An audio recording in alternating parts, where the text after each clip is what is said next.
Hello students, आज हम अपने किरचॉफ लॉ के नेक्स्ट सेगमेंट में किरचॉफ लॉ का यूज करके किसी भी इलेक्ट्रिक सर्किट का रेसिस्टेंस पता करेंगे।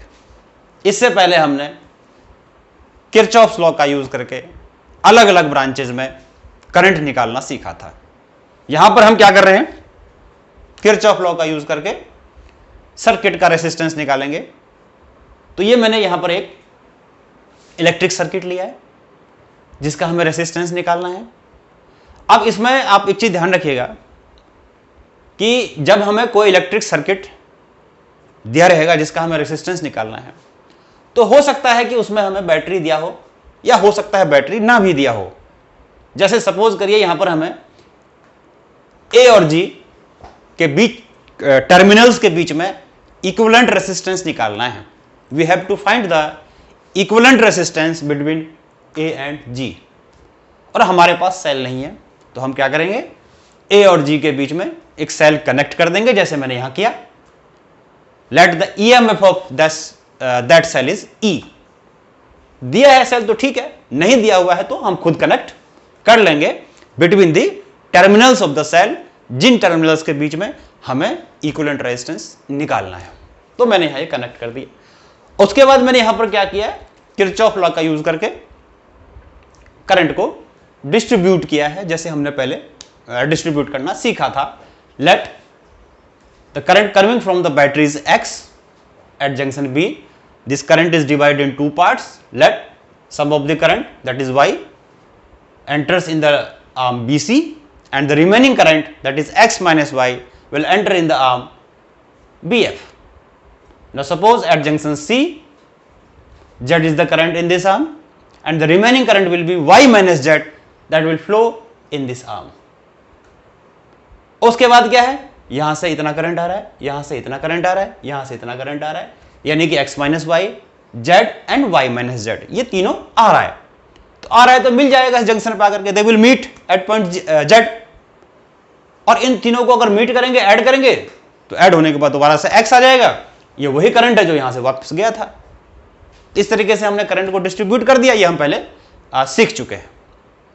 अब यहां से ध्यान से देखिएगा, जब कभी भी किरचॉफ लॉ का यूज करके हमें इक्विवेलेंट रेजिस्टेंस निकालना है तो सबसे पहला काम है हमारा वेरिएबल ढूंढना। कितने वेरिएबल्स हैं, हियर देयर आर 3 वेरिएबल्स।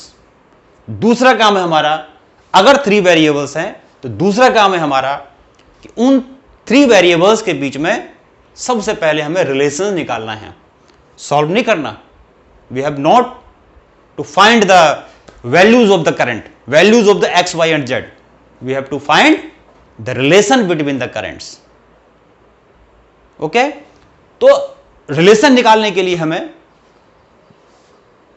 अगर 3 वेरिएबल में रिलेशन निकालना है तो हमें 3 इक्वेशन नहीं चाहिए होती है, हमें 2 इक्वेशन चाहिए होती है। अगर उनको सॉल्व करना है तो we need 3 equations, but if we have to find the relation between the variables then we need only 2 equations and that 2 equations which are homogeneous.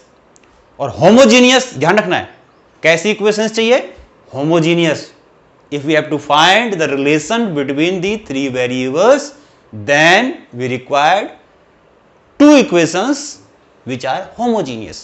और homogeneous equation तब बनती है, ध्यान रखेंगे, जब बैटरी नहीं होती लूप में। तो इसमें से हम कोई भी 2 लूप ले सकते हैं जिसमें बैटरी नहीं है। ये ले सकते हैं, ये ले सकते हैं, ये ले सकते हैं। तो मैंने क्या करा, यहां पर एक लूप ये और एक लूप ये ले लिया है। तो सबसे पहले हमने लूप BCFB में किरचॉफ लॉ लगाया। इसमें कोई क्लॉक वाइज जा रहे हैं हम, इसमें कोई रेसिस्टेंस नहीं है। इसमें रेसिस्टेंस है 30, करंट आ रहा है जेड, करंट के अलोंग जा रहे हैं तो नेगेटिव हो गया, पोटेंशियल ड्रॉप नेगेटिव होगा, डिक्रीजिंग पोटेंशियल है। यहां जाएंगे उसके बाद ऐसे उल्टा, करंट के अपोजिट जा रहे हैं तो इंक्रीजिंग पोटेंशियल है, तो I इंटू आर पॉजिटिव होगा, इक्वल्स टू 0। इसको हमने फिर सिंप्लीफाई करके लिख दिया और हमें मिला x minus y minus 2z equals to 0। अब इसमें हमने क्या करना है, किसी एक वेरिएबल को कांस्टेंट की तरह ट्रीट करना है। लेट हमने यहां पर z को एज ए k लिख दिया, let z equals to k। तो x और y की वैल्यू हमारी आगे 2k, यानी हमने क्या करना है, किसी भी 2 वेरिएबल की वैल्यू थर्ड वेरिएबल की टर्म्स में निकालनी है, उसको कांस्टेंट लेकर के ऐसे। उसके बाद क्या करेंगे, दूसरा लूप लेते हैं, ये लूप ले लिया मैंने, एफ सी डी एफ, दूसरा लूप ले लिया, sorry C D F C, ये लूप ले लिया हमने। तो यहां से हम स्टार्ट करते हैं, तो ये रेसिस्टर है पूरे में और करंट के अलोंग है, तो पोटेंशियल ड्रॉप नेगेटिव होगा, तो -15 इंटू वाई माइनस जेड। उसके बाद यहां आते हैं तो अपोजिट है, तो 30 इंटू जेड इक्वल टू 0। फिर यहां भी हमने वही काम करा है, सिंप्लीफाई कर दिया, minus y equal to 3z equal to 0। यहां भी हमने जेड को कांस्टेंट ले लिया के, तो y की वैल्यू आ रही हमारी 3k। इसमें एक चीज ध्यान रखेंगे, अगर यहां एक चीज अगर देखो तो यहां जो हमारी इक्वेशन आई है वो x और y की टर्म्स में आई है, यहां पर x है ही नहीं। अगर x होता यहां पर तो हमें x और y के टर्म्स में दो इक्वेशंस आती, फिर इन दोनों को सॉल्व करके हम x और y की वैल्यू k की टर्म्स में निकालते, तो हमारे पास फिर x, y और z तीनों k की फॉर्म में आ जाता। यहां पर क्योंकि z नहीं है, सॉरी x नहीं है, तो हमें थोड़ा ये आसान पड़ गया, क्योंकि यहां पर हमें डायरेक्ट y की वैल्यू मिल गई, दैट इज 3k, इसमें डाल दिया, तो यहां से हमें आसान पड़ गया थोड़ा सा।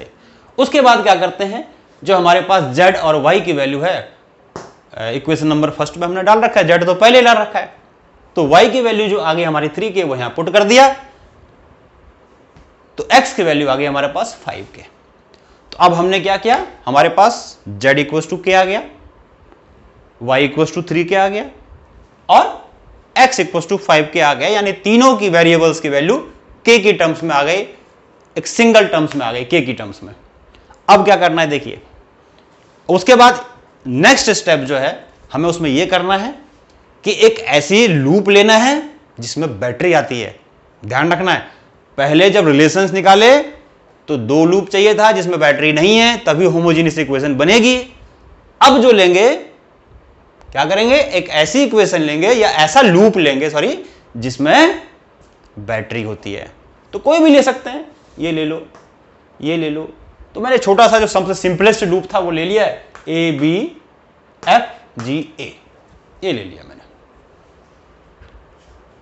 उसके बाद यहां भी लूप लो लगा दिया मैंने, तो लूप लो लगा दिया तो यहां रेसिस्टर है, करंट के अलोंग है तो नेगेटिव हो गया, अगले में भी करंट के अलोंग है तो ये भी नेगेटिव हो गया। उसके बाद आते हैं हम बैटरी में, तो बैटरी में तो हम टर्मिनल देखते हैं, करंट नहीं देखते, तो ऐसे जाएंगे तो छोटे से डंडे से बड़े डंडे की ओर जाएंगे, नेगेटिव से नेगेटिव टर्मिनल से पॉजिटिव टर्मिनल की ओर जाएंगे, तो इंक्रीजिंग पोटेंशियल है, पॉजिटिव ले लिया ई, फिर इसको वही सिंप्लीफाई कर दिया, ई इधर ले गए, एक्स को एक साथ लिख दिया, वाई को एक साथ लिख दिया, और उसके बाद हमारे पास ये इक्वेशन आ गई। फिर हमने क्या करा, इसमें एक्स और वाई की वैल्यू जो हमने निकाली थी अभी के की टर्म्स में, वो यहां डाल दी। ये देखिए, एक्स की जगह 5k एंड वाई की जगह 3k, तो ये हमारी इक्वेशन आ गई 50k equals to E. Let us consider this equation as a 4। अब इसका फाइनल, अब इस क्वेश्चन का खेल खत्म होने वाला है। लास्ट स्टेप क्या है इसका, तो लास्ट स्टेप में हमें क्या करना है, एज्यूम कर लेते हैं, let the total resistance of the circuit is R. तो इसका मतलब क्या हुआ, total resistance of the circuit into total current of the circuit should be equal to the total voltage of the circuit. तो total resistance हमने इसका are ले लिया, टोटल करंट इसमें आई है, इन दोनों को मल्टीप्लाई करेंगे तो टोटल वोल्टेज आएगा जो कि ई है, x into R, total current, total resistance equal to total voltage.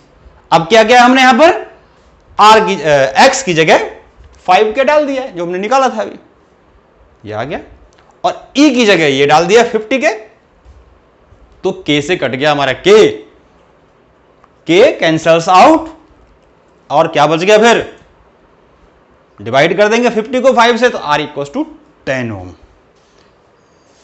समझ में आया। तो इस तरीके से हम क्या कर सकते हैं, किरचॉफ्स लॉ का यूज करके किसी भी सर्किट का रेसिस्टेंस भी पता कर सकते हैं। कई बार हम क्या होता है, जब ग्रुपिंग ऑफ रेसिस्टर्स करते हैं तो कंफ्यूज जाते हैं, सीरीज है कि पैरेलल है। ये मेथड थोड़ा लेंदी है, बट इसमें कंफ्यूजन का कोई चांस ही नहीं है। बिना किसी कंफ्यूजन के हम किसी भी सर्किट का इक्विवेलेंट रेजिस्टेंस निकाल सकते हैं बाय यूजिंग किरचॉफ्स लॉ। तो आज की क्लास हम यहीं रखते हैं, इसको यहीं एंड कर देते हैं। तो अब तक जो हमने सीखा है किरचॉफ्स लॉ के सीखे थे और उसके यूजेस सीखे थे। नेक्स्ट एपिसोड में यानी कि नेक्स्ट क्लास में अब हम क्या करेंगे, इससे आगे बढ़ेंगे और Wheatstone bridge and then meter bridge के बारे में थोड़ा सा जानेंगे क्या होता है और उसे पढ़ेंगे।